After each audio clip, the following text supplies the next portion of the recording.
ఈ రకంగా చూసినా రైతాంగానికి అన్యాయం జరుగుతూనే ఉంది. వర్షాభావ పరిస్థితుల కారణంగా అనావృష్టి తిష్టవేసిన సర్కారు ఇంకా కరువు మండలాలను ప్రకటించలేదు. ఏళ్ల తరబడి కర్షక లోకానికి కరువు సహాయం మంజూరు కాకపోగా ఎటకేలకు విడుదలైన పంటల నష్టపరిహారం కూడా అధికారుల నిర్లక్ష్యంతో వెనక్కి వెళ్లిపోతోంది. ఆరుగాలం కష్టం చేతికందే క్రమంలో వరుణుడి దెబ్బకు పంట పూర్తిగా నీట మునిగిపోయింది. కరుణించిన కేంద్రం 2011-2013లలో ఆదిలాబాద్ రైతుల సహాయార్థం నామమాత్రపు పరిహారాన్ని విడుదల చేసింది. కొందరి ఖాతాల్లో జమ చేసిన అధికారులు సాంకేతిక లోపాలను సాకుగా చూపి వందలాది రైతులకు అన్యాయం చేయడంపై బాధితులు ఆగ్రహం వ్యక్తం చేస్తున్నారు. దేవుడు వరమిచ్చిన పూజారి కరుణించని చందంగా తయారైంది ఆదిలాబాద్ జిల్లా వ్యవసాయ రెవెన్యూ శాఖల తీరు. 2011-2013 ఆగస్టు మాసంలో జిల్లాలో కురిసిన భారీ వర్షాల కారణంగా వేలాది ఎకరాల్లోని పత్తి, సోయాబీన్, మొక్కజొన్న పంటలకు అపార నష్టం వాటిల్లింది. అతివృష్టితో పంటలన్నీ ఉరకెత్తడం వల్ల చేతికందే దశలో దిగుబడులన్నీ పూర్తిగా దెబ్బతిన్నాయి. అనంతరం పంటల నష్టాన్ని పరిశీలించేందుకు రెవెన్యూ వ్యవసాయ అధికారులు క్షేత్రస్థాయిలో సర్వేలు నిర్వహించి పరిహారం మంజూరుకు ప్రతిపాదనలు పంపారు.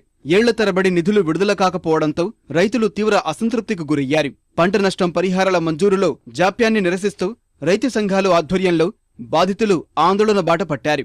ఎట్టకేలకు స్పందించిన ప్రభుత్వం ఆదిలాబాద్ జిల్లా రైతుల సహాయార్థం 69,12,00,000 రూపాయల పరిహారాన్ని పంపింది. ఇందులో 68,09,00,000 నిధులను 1,40,000 మంది రైతుల ఖాతాల్లో జమ చేశారు. బ్యాంకు ఖాతాలు సరిగా లేవన్న కారణంతో 5,500 మందికి అసలు పరిహారాన్ని జమ చేయలేదు. గడువు మించిపోయిందంటూ 2,05,00,000ను తిరిగి పంపేశారు. విషయం తెలిసిన బాధిత రైతులు అధికారుల నిర్లక్ష్యంపై తీవ్ర ఆగ్రహం వ్యక్తం చేశారు. తప్పులను సరిదిద్ది తమకు న్యాయం చేయాలని కోరుతున్నారు. 2011-2013 సంవత్సరానికి గాను అకాల వర్షాల కారణంగా రకరకాల పంటల నష్టం జరిగినప్పటికీ నష్టపరిహారం మంజూరు చేసినప్పటికీ సకాలంలో అవి అందించకపోవడం వల్ల తిరిగి ప్రభుత్వానికి వెళ్లిపోవడం వల్ల రైతులకు ఎలాంటి లాభం లేకుండా మళ్ళీ నష్టమే జరిగింది కనుక మరి అధికారులు దీన్ని దృష్టిలో పెట్టుకుని రైతుల నంబర్లను తీసుకొని మళ్ళీ తిరిగి ఆ రైతుల అకౌంట్లో వచ్చే విధంగా ప్రభుత్వము ప్రజాప్రతినిధులు కూడా చర్య తీసుకోవాల్సిందిగా మేము కోరుచున్నాం. కాగజ్ నగర్ డివిజన్ పరిధిలోని దహేగాం, కౌటాల, బెజ్జూరు, సిర్పూరు టీ, కాగజ్ నగర్ మండలాల్లోని 1,400 మంది రైతులకు పరిహారమే అందలేదు. సరిచేసిన ఖాతా నెంబర్లను కంప్యూటరీకరణ చేయకపోవడం సహా సాంకేతిక లోపాలను సరిదిద్దడంలో సంబంధిత అధికారుల తీవ్ర నిర్లక్ష్యం వల్ల వచ్చిన పరిహారం తమకు అందకుండా చేజారిందని బాధితులు తీవ్ర అసంతృప్తికి గురవుతున్నారు. గత 3 ఏళ్లుగా అతివృష్టి, అకాల వర్షాలతో అప్పుల్లో కూరుకున్న రైతాంగానికి ఆలస్యంగా మంజూరైన పరిహారం ఊరటనిస్తుందని బాధిత రైతాంగం ఆశించారు.